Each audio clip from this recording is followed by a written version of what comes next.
আসসালামু আলাইকুম এভরিওয়ান, চলে আসছি নতুন একটা ছোট্ট ব্লগ নিয়ে। আজকে আনিবার জন্য পানির ফিল্টার কিনতে যেতে হবে। আমি অ্যাক্সিডেন্টলি পানির ফিল্টারগুলো 15 মিনিট সিদ্ধ দিয়ে দেওয়ার কারণে ওর সব ফিল্টার একসাথেই নষ্ট হয়ে গেছে। আমি ফিল্টার দিয়ে আসলে একদম ভুলেই গিয়েছিলাম, নর্মালি এরকম হয় না। সো আমরা ফিল্টার কিনতে চলে আসছি।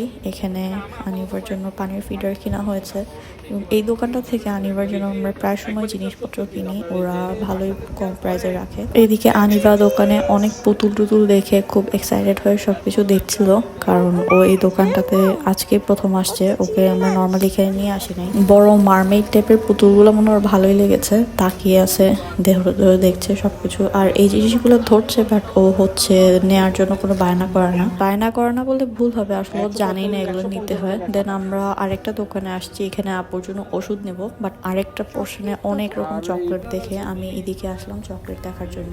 আনিবাও চকলেটগুলো দেখছিল মন দিয়ে, বাট এগুলো এখনো খেতে হয় মজা, এই জিনিসটাও জানে না। এই সাইডে আমার হাজব্যান্ড ওষুধ নিচ্ছে আপুর জন্য, বাট ওই জায়গায় মানুষ বেশি হওয়াতে আমি এক সাইডে আনিবাকে নিয়ে দাঁড়ায় থাকি এখানে আসলেই, আর আনিবা অন্যদিকে ঘুরে সবকিছু দেখে।